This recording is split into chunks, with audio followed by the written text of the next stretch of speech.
ਅੱਜ ਆਪਾਂ ਪ੍ਰਾਚੀਨ ਇਤਿਹਾਸ ਦੇ ਇੱਕ ਬਹੁਤ ਹੀ ਖਾਸ ਅਤੇ ਬਹਿਸ ਵਾਲੇ ਮੁੱਦੇ ਦੀ ਬਿਲਕੁਲ ਨਿਰਪੱਖ ਹੋ ਕੇ ਪੜਤਾਲ ਕਰਾਂਗੇ। ਇਹ ਇੱਕ ਅਜਿਹਾ ਵਿਸ਼ਾ ਹੈ ਜਿਸ ਤੇ ਸਦੀਆਂ ਤੋਂ ਚਰਚਾ ਹੁੰਦੀ ਆ ਰਹੀ ਹੈ ਅਤੇ ਅੱਜ ਆਪਾਂ ਇਸ ਦੀ ਤਹਿ ਤੱਕ ਜਾਵਾਂਗੇ। ਅਕਸਰ ਇੱਕ ਸਵਾਲ ਉੱਠਦਾ ਹੈ ਕਿ ਕੀ ਭਗਵਾਨ ਰਾਮ ਨੇ ਆਪਣੇ 14 ਸਾਲਾਂ ਦੇ ਬਨਵਾਸ ਦੌਰਾਨ ਮਾंस ਦਾ ਸੇਵਨ ਕੀਤਾ ਸੀ ਜਾਂ ਨਹੀਂ।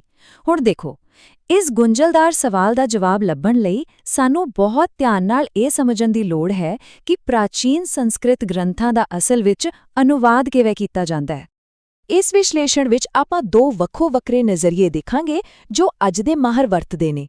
ਪਹਿਲਾ ਹੈ IIT ਕਾਨਪੁਰ ਵਰਗੀਆਂ ਸੰਸਥਾਵਾਂ ਵੱਲੋਂ ਆਉਣ ਵਾਲੇ ਅਕਾਦਮਿਕ ਅਤੇ ਬਿਲਕੁਲ ਸ਼ਾਬਦਿਕ ਅਨੁਵਾਦ, ਤੇ ਦੂਜਾ ਹੈ ਗੀਤਾ ਪ੍ਰੈਸ ਗੋਰਖਪੁਰ ਦੇ ਉਹ ਰਿਵਾਇਤੀ ਪਾਠ ਜੋ ਸਾਡੀਆਂ ਪ੍ਰਵਾਨਿਤ ਸ਼ਾਕਾਹਾਰੀ ਪਰੰਪਰਾਵਾਂ ਨਾਲ ਮੇਲ ਖਾਂਦੇ ਨੇ। ਇਹ ਦੇਖਣਾ ਬਹੁਤ ਦਿਲਚਸਪ ਹੋਵੇਗਾ ਕਿ ਕਿਵੇਂ ਇੱਕੋ ਪਾਠ ਦੇ ਦੋ ਵੱਖਰੇ ਮਤਲਬ ਨਿਕਲਦੇ ਨੇ। ਇਸ ਪੂਰੇ ਸਫ਼ਰ ਵਿੱਚ ਆਪਾਂ ਮੁੱਖ ਸ਼ਾਬਦਿਕ ਬਹਿਸ, ਕੁਟੀਆਂ ਵਿੱਚ ਪ੍ਰਵੇਸ਼ ਕਰਨ ਦੀਆਂ ਰਸਮਾਂ, ਸੰਸਕ੍ਰਿਤ ਭਾਸ਼ਾ ਦੀ ਅਸਪਸ਼ਟਤਾ, ਭਗਵਾਨ ਰਾਮ ਦਾ ਪ੍ਰਣ, ਹਨੂਮਾਨ ਜੀ ਦਾ ਸੰਦੇਸ਼ ਅਤੇ ਅੰਤ ਵਿੱਚ ਇਸ ਦੇ ਇਤਿਹਾਸਿਕ ਪਿਛੋਕੜ ਬਾਰੇ ਗੱਲ ਕਰਾਂਗੇ। ਤਾਂ ਚਲੋ ਬਿਨਾਂ ਦੇਰੀ ਕੀਤੇ ਸ਼ੁਰੂ ਕਰਦੇ ਹਾਂ। ਸਭ ਤੋਂ ਪਹਿਲਾਂ ਗੱਲ ਕਰਦੇ ਹਾਂ ਮੁੱਖ ਸ਼ਾਬਦਿਕ ਬਹਿਸ ਦੀ, ਜਿਸ ਵਿੱਚ 24,000 ਸ਼ਲੋਕ ਨੇ ਤੇ ਕਈ ਸਾਰੇ ਦ੍ਰਿਸ਼ਟੀਕੋਣ ਨੇ। ਸਭ ਤੋਂ ਕਮਾਲ ਦੀ ਗੱਲ ਤਾਂ ਇਹ ਹੈ ਕਿ ਪੂਰੀ ਦੀ ਪੂਰੀ ਬਹਿਸ ਉਹਨਾਂ ਹਜ਼ਾਰਾਂ ਪ੍ਰਾਚੀਨ ਸ਼ਲੋਕਾਂ ਤੇ ਟਿਕੀ ਹੋਈ ਹੈ ਜਿਨ੍ਹਾਂ ਦੇ ਹੈਰਾਨੀਜਨਕ ਤੌਰ ਤੇ ਬਿਲਕੁਲ ਵੱਖ-ਵੱਖ ਅਰਥ ਕੱਢੇ ਜਾ ਸਕਦੇ ਨੇ। ਇਸ ਸਵਾਲ ਦਾ ਕੋਈ ਇੱਕ ਪੱਕਾ ਜਵਾਬ ਨਹੀਂ ਹੈ, ਸਗੋਂ ਇਸ ਦਾ ਅਰਥ ਇਸ ਗੱਲ ਤੇ ਨਿਰਭਰ ਕਰਦਾ ਹੈ ਕਿ ਅਨੁਵਾਦ ਕਰਨ ਵਾਲੇ ਦੀ ਭਾਸ਼ਾਈ ਅਤੇ ਇਤਿਹਾਸਿਕ ਪਹੁੰਚ ਕੀ ਹੈ। ਹੁਣ ਅੱਗੇ ਵਧਦੇ ਹਾਂ ਅਯੋਧਿਆ ਕਾਂਡ ਦੇ ਅਧਿਆਇ 56 ਵੱਲ, ਜਦੋਂ ਕੁਟੀਆ ਵਿੱਚ ਪ੍ਰਵੇਸ਼ ਕਰਨ ਦੀਆਂ ਖਾਸ ਰਸਮਾਂ ਹੁੰਦੀਆਂ ਨੇ। ਜਦੋਂ ਭਗਵਾਨ ਰਾਮ, ਲਕਸ਼ਮਣ ਅਤੇ ਮਾਤਾ ਸੀਤਾ ਜੰਗਲ ਦੀ ਕੁਟੀਆ ਵਿੱਚ ਪ੍ਰਵੇਸ਼ ਕਰਦੇ ਨੇ ਤਾਂ ਇੱਕ ਖਾਸ ਰਸਮ ਨਿਭਾਈ ਜਾਂਦੀ ਹੈ। ਇੱਥੇ ਬਹਿਸ ਕਿਵੇਂ ਸ਼ੁਰੂ ਹੁੰਦੀ ਹੈ, ਜ਼ਰਾ ਧਿਆਨ ਨਾਲ ਸੁਣਿਓ। ਇੱਕ ਪਾਸੇ IIT ਕਾਨਪੁਰ ਵਰਗੇ ਅਕਾਦਮਿਕ ਅਨੁਵਾਦਕ ਕਹਿੰਦੇ ਨੇ ਕਿ ਰਾਮ ਜੀ ਨੇ ਲਕਸ਼ਮਣ ਨੂੰ ਕਾਲੇ ਹਿਰਨ ਦਾ ਮਾंस ਲਿਆਉਣ ਲਈ ਕਿਹਾ ਸੀ, ਪਰ ਦੂਜੇ ਪਾਸੇ ਗੀਤਾ ਪ੍ਰੈਸ ਉਸੇ ਹੀ ਸੰਸਕ੍ਰਿਤ ਸ਼ਲੋਕ ਦਾ ਅਨੁਵਾਦ ਕਰਦਿਆਂ ਕਹਿੰਦੀ ਹੈ ਕਿ ਇੱਥੇ ਗਜਕੰਦ ਯਾਨੀ ਇੱਕ ਜੰਗਲੀ ਜੜ ਜਾਂ ਫਲ ਦੇ ਨਰਮ ਗੁੱਦੇ ਦੀ ਗੱਲ ਹੋਈ ਹੈ। ਸੋਚਣ ਵਾਲੀ ਗੱਲ ਹੈ ਨਾ ਕਿ ਇੱਕੋ ਹੀ ਸ਼ਲੋਕ ਪਰ ਵਿਆਖਿਆਵਾਂ ਜ਼ਮੀਨ ਆਸਮਾਨ ਜਿੰਨੀਆਂ ਵੱਖਰੀਆਂ। ਇਹੀ ਨਹੀਂ, ਤਿਆਰੀ ਦੇ ਵੇਰਵਿਆਂ ਵਿੱਚ ਵੀ ਬਹੁਤ ਵੱਡਾ ਫਰਕ ਹੈ। ਸ਼ਬਦ ਹੈ ਛਿਨ ਸ਼ੁਨਿਤਮ। ਅਕੈਡਮਿਕ ਅਨੁਵਾਦ ਇਸ ਨੂੰ ਅੱਗ ਤੇ ਭੁੰਨੇ ਹੋਏ ਮਾंस ਵਜੋਂ ਪੇਸ਼ ਕਰਦਾ ਹੈ, ਜਦਕਿ ਰਿਵਾਇਤੀ ਅਨੁਵਾਦ ਅਨੁਸਾਰ ਇਹ ਇੱਕ ਖਾਸ ਜੜੀ ਬੂਟੀ ਹੈ ਜੋ ਖੂਨ ਦੀਆਂ ਬਿਮਾਰੀਆਂ ਨੂੰ ਠੀਕ ਕਰਦੀ ਹੈ। ਦੋਵੇਂ ਪੱਖ ਇੱਕੋ ਮੂਲ ਸ਼ਬਦ ਨੂੰ ਆਪਣੇ-ਆਪਣੇ ਪ੍ਰਸੰਗ ਵਿੱਚ ਪਰਿਭਾਸ਼ਿਤ ਕਰ ਰਹੇ ਨੇ। ਹੁਣ ਸਵਾਲ ਇਹ ਉੱਠਦਾ ਹੈ ਕਿ ਇੰਨਾ ਵੱਡਾ ਫਰਕ ਪੈ ਕਿਵੇਂ ਜਾਂਦਾ ਹੈ।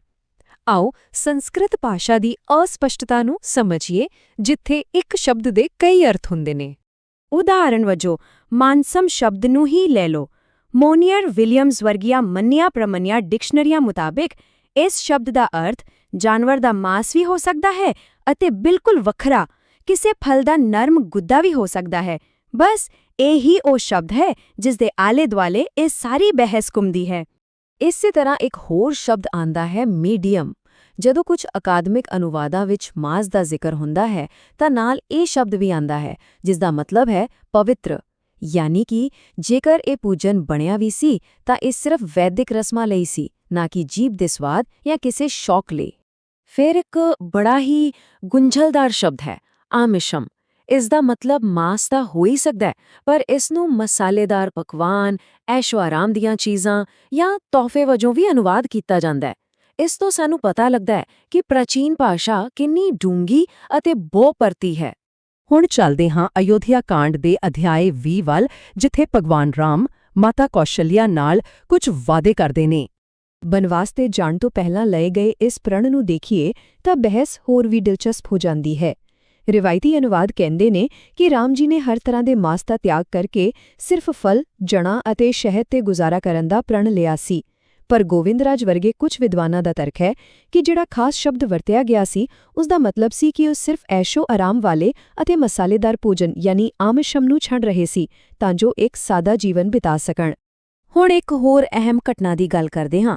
ਅਰਣਿਆ ਕਾਂਡ ਵਿੱਚ ਜਦੋਂ ਰਾਵਣ ਸਾਧੂ ਦੇ ਭੇਸ ਵਿੱਚ ਆਉਂਦਾ ਹੈ ਤਾਂ ਮਾਤਾ ਸੀਤਾ ਨਾਲ ਉਹਨਾਂ ਦੀ ਗੱਲਬਾਤ ਹੁੰਦੀ ਹੈ। ਇੱਥੇ ਅਕਾਦਮਿਕ ਅਨੁਵਾਦ ਮੁਤਾਬਿਕ ਸੀਤਾ ਜੀ ਆਪਣੇ ਪਤੀ ਦੇ ਸ਼ਿਕਾਰ ਕਰਨ ਦੇ ਹੁਨਰ ਬਾਰੇ ਦੱਸਦਿਆਂ ਕਹਿੰਦੇ ਨੇ ਕਿ ਉਹ ਕਾਲੇ ਹਿਰਨਾਂ ਅਤੇ ਜੰਗਲੀ ਸੂਰਾਂ ਦਾ ਸ਼ਿਕਾਰ ਕਰਕੇ ਮਾਂਸ ਲੈ ਕੇ ਆਉਣਗੇ। ਪਰ ਇੱਥੇ ਫਿਰ ਤੋਂ ਉਹੀ ਮੋੜ ਆਉਂਦਾ ਹੈ। ਗੀਤਾ ਪ੍ਰੈਸ ਉਸੇ ਸ਼ਲੋਕ ਦਾ ਅਨੁਵਾਦ ਕੁਝ ਇੰਜ ਕਰਦੀ ਹੈ ਕਿ ਰਾਮ ਜੀ ਜੰਗਲ ਦੇ ਹਿੰਸਕ ਜਾਨਵਰਾਂ ਨੂੰ ਖਤਮ ਕਰਕੇ ਰਿਸ਼ੀਆਂ ਮੁਨੀਆਂ ਦੇ ਖਾਣ ਲਾਇਕ ਫਲ ਸੁਰੱਖਿਅਤ ਤਰੀਕੇ ਨਾਲ ਇਕੱਠੇ ਕਰ ਰਹੇ ਨੇ। ਦੇਖੋ, ਇੱਕ ਪਾਸੇ ਸ਼ਿਕਾਰ ਕਰਨਾ ਤੇ ਦੂਜੇ ਪਾਸੇ ਰੱਖਿਆ ਕਰਨਾ, ਦੋਵੇਂ ਪੱਖ ਕਿੰਨੇ ਵੱਖਰੇ ਨਜ਼ਰੀਏ ਪੇਸ਼ ਕਰਦੇ ਨੇ। ਅੱਗੇ ਵਧਦੇ ਹੋਏ ਆਪਾਂ ਸੁੰਦਰਕਾਂਡ ਵਿੱਚ ਪਹੁੰਚਦੇ ਹਾਂ, ਜਿੱਥੇ ਹਨੂਮਾਨ ਜੀ ਮਾਤਾ ਸੀਤਾ ਨੂੰ ਇੱਕ ਬਹੁਤ ਹੀ ਜ਼ਰੂਰੀ ਸੰਦੇਸ਼ ਦਿੰਦੇ ਨੇ। ਇੱਥੇ ਹਨੂਮਾਨ ਜੀ ਦੱਸਦੇ ਨੇ ਕਿ ਭਗਵਾਨ ਰਾਮ ਉਹਨਾਂ ਦੇ ਵਿਯੋਗ ਦੇ ਸੋਗ ਵਿੱਚ ਇੰਨੇ ਦੁਖੀ ਨੇ ਕਿ ਉਹ ਕੁਝ ਖਾਸ ਚੀਜ਼ਾਂ ਜਿਵੇਂ ਕਿ ਮਾਸ ਅਤੇ ਮदिरा ਦਾ ਸੇਵਨ ਬਿਲਕੁਲ ਨਹੀਂ ਕਰ ਰਹੇ। ਹੁਣ ਇੱਥੇ ਆ ਕੇ ਇੱਕ ਬਹੁਤ ਵੱਡਾ ਤਰਕਪੂਰਨ ਸਵਾਲ ਪੈਦਾ ਹੁੰਦਾ ਹੈ, ਜਿਸ ਤੇ ਵਿਦਵਾਨ ਬਹਿਸ ਕਰਦੇ ਨੇ। ਸਵਾਲ ਇਹ ਹੈ ਕਿ ਕੀ ਕਿਸੇ ਖਾਸ ਚੀਜ਼ ਨੂੰ ਛੱਡਣ ਦਾ ਪ੍ਰਣ ਕਰਨ ਦਾ ਮਤਲਬ ਇਹ ਹੈ ਕਿ ਪਹਿਲਾਂ ਉਸ ਨੂੰ ਨਿਯਮਿਤ ਤੌਰ ਤੇ ਖਾਧਾ ਜਾਂਦਾ ਸੀ? ਕੁਝ ਮੰਨਦੇ ਨੇ ਕਿ ਹਾਂ, ਪਰ ਕੁਝ ਇਸ ਨੂੰ ਸਿਰਫ ਸੋਗ ਅਤੇ ਤਪੱਸਿਆ ਦੌਰਾਨ ਲਏ ਗਏ ਇੱਕ ਸਖਤ ਨਿਯਮ ਵਜੋਂ ਹੀ ਦੇਖਦੇ ਨੇ। ਅੰਤ ਵਿੱਚ ਇਸ ਪੂਰੀ ਚਰਚਾ ਨੂੰ ਸਹੀ ਢੰਗ ਨਾਲ ਸਮਝਣ ਲਈ ਸਾਨੂੰ ਇਤਿਹਾਸ ਦੇ ਪੰਨਿਆਂ ਨੂੰ ਫਰੋਲਣਾ ਪਵੇਗਾ। ਜੇਕਰ ਆਪਾਂ ਹਜ਼ਾਰਾਂ ਸਾਲਾਂ ਦੇ ਇਤਿਹਾਸ ਦੇ ਝਾਤ ਮਾਰੀਏ ਤਾਂ ਸਮਾਜ ਵਿੱਚ ਆਏ ਬਦਲਾਵ ਸਾਫ਼ ਦਿਖਾਈ ਦਿੰਦੇ ਨੇ। 1500 ਈਸਾ ਪੂਰਵ ਦੇ ਵੈਦਿਕ ਕਾਲ ਵਿੱਚ ਬਲੀਆਂ ਦਾ ਜ਼ਿਕਰ ਮਿਲਦਾ ਹੈ। ਫਿਰ 500 ਈਸਾ ਪੂਰਵ ਦੇ ਆਸ-ਪਾਸ ਅਹਿੰਸਾ ਦਾ ਦੌਰ ਆਇਆ, ਜਿੱਥੇ ਆਟੇ ਦੇ ਬਣੇ ਪਸ਼ੂਆਂ ਦੀ ਵਰਤੋਂ ਸ਼ੁਰੂ ਹੋਈ ਤੇ 1000 ਈਸਵੀ ਤੱਕ ਆਉਂਦੇ ਵੈਸ਼ਨਵ ਧਰਮ ਦੇ ਉਭਾਰ ਨਾਲ ਮਾਸ ਦੀ ਜਗ੍ਹਾ ਨਾਰੀਅਲ ਅਤੇ ਕੱਦੂ ਨੇ ਲੈ ਲਈ। ਜਿਵੇਂ-ਜਿਵੇਂ ਸਮਾਜ ਬਦਲਿਆ, ਗ੍ਰੰਥਾਂ ਨੂੰ ਪੜ੍ਹਨ ਅਤੇ ਸਮਝਣ ਦਾ ਤਰੀਕਾ ਵੀ ਬਦਲਦਾ ਗਿਆ।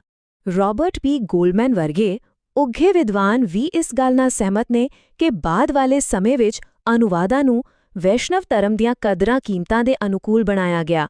ਬਾਅਦ ਦੇ ਯੁੱਗਾਂ ਵਿੱਚ ਸ਼ਾਬਦਿਕ ਅਰਥਾਂ ਦੀ ਬਜਾਏ ਪ੍ਰਤੀਕਾਤਮਕ ਅਰਥਾਂ ਯਾਨੀ ਫਲਾਂ ਤੇ ਜੜ੍ਹਾਂ ਨੂੰ ਤਰਜੀਹ ਦਿੱਤੀ ਗਈ।